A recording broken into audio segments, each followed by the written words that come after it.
Can everyone hear me? All right, thank you. Ladies and gentlemen, over the next couple days, we're going to be discussing what occurred on September 22nd of 2020.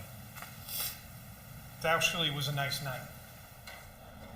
See, Jason Cleereman was at a bar with his wife for a happy hour. And his wife is going to drive them home.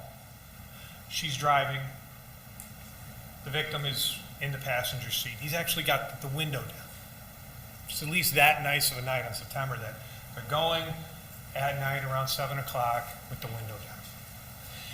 That same day, the defendant, Theodore Edgecomb, he's out, also enjoying his night. He's on a bike, very nice bike.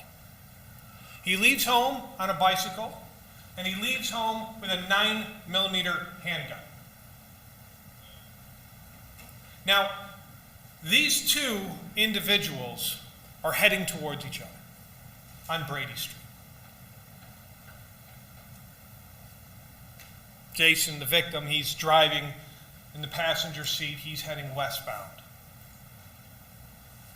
The defendant, you're actually going to see from the video after he kind of walks his bike up the bridge area, up some stairs, gets down onto Holton. He actually walks and is walking his bike on the north side of Brady Street, heading eastbound. And he's going to be walking it for a while. What happens is when the defendant stops walking his bike, gets onto his bike and goes into the street, there's an incident. He gets into the street. Mrs. Cleereman, she swerves. The window is open. And the victim, Jason, he swears. He says something along the lines of fucking asshole. Something along those lines. The Cleeremans keep going. They keep going westbound. And ladies and gentlemen, they're going to go and eventually get to where Holton and Brady are. They go past Casablanca, which is where the defendant had walked his bike earlier eastbound, or maybe 5-6 minutes earlier. And as they drive past it and they get by Zanya's, go a little past Zanya's, they're at that intersection. And if you know that intersection, there's a bus stop, and there's kind of a little area at that intersection, and there is a truck in front of them, and they have the red light. And there is a poll camera. There is a poll camera by the Milwaukee Police Department that captures both sides of this intersection. One facing westbound down Brady, and one facing down Holton. Now, as the Cleeremans are waiting at this red light, at the intersection, you will see the defendant comes up on his bicycle. And when he gets along the passenger side of the Cleereman's vehicle, he stops, he interacts, he gets by the window, kind of into the window a little bit, and then he punches Jason. Punches him once. The victim's glasses go flying. He bleeds. There's actually going to be blood on the window and on the door. And you'll see the defendant, who's still on his bike, he starts going. Jason begins to get out. The victim gets back into his car. And this intersection, just so we're clear, the victim rounds the corner, the truck in front of them moves, the victim and his wife, she follows around that corner. This is a matter of seconds.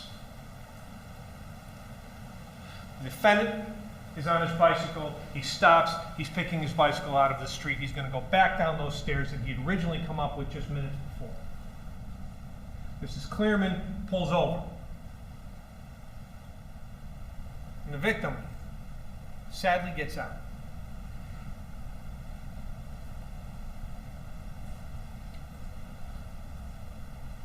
He gets out, and he jogs, and he moves, and he goes towards the defendant, who's now by the stairs. And the defendant is stopped. and the victim approaches him. Some witnesses say that he got into a boxing stance. Other witnesses describe it as a confrontation. He was getting ready to confront the defendant, the man who had just pulled up on a bike, punched him in the face.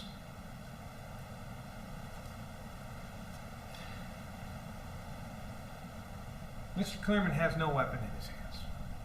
And he's got a knife in his pocket, but there's nothing in his hands.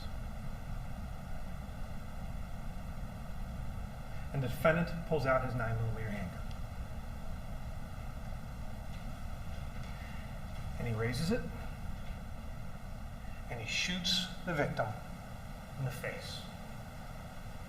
The bullet's going to go in above the left eyebrow, and it's going to remain in his head, where an autopsy pulls it out. The firearm is so close that there's actually stippling and burned particles on the victim's face. And you're going to see in this video, yes, it's at a distance. It's not as close as when you see the defendant punch the victim right in the face. It's a little further off. And we'll do the best we can to zoom in. You're going to see the victim die. He's going to literally drop in front of your eyes. He walks up to the defendant, and then he goes down, and he goes down hard, because he's just been shot in the face. And he dies in front of his wife, in front of other witnesses. And then the defendant picks up his bike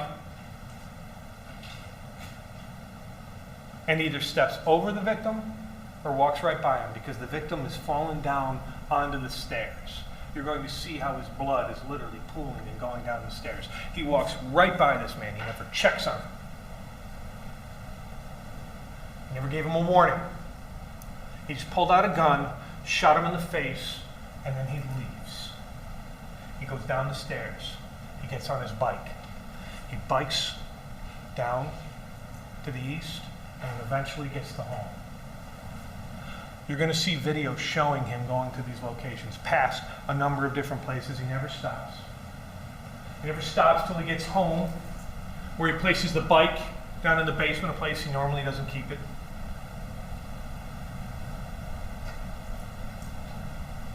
And then he walks out. And he's not seen again for months. He gets home, he doesn't call 911. He doesn't do anything. He goes on the run. He runs from his house. He runs from his scene to his house, and from his house to we don't know where. He is gone for months. And the gun, we don't know where it is. Maybe we'll find out.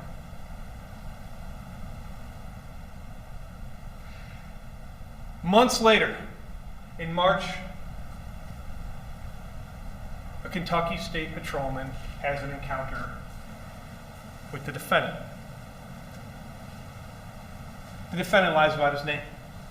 He gives a fake name, trying to get away.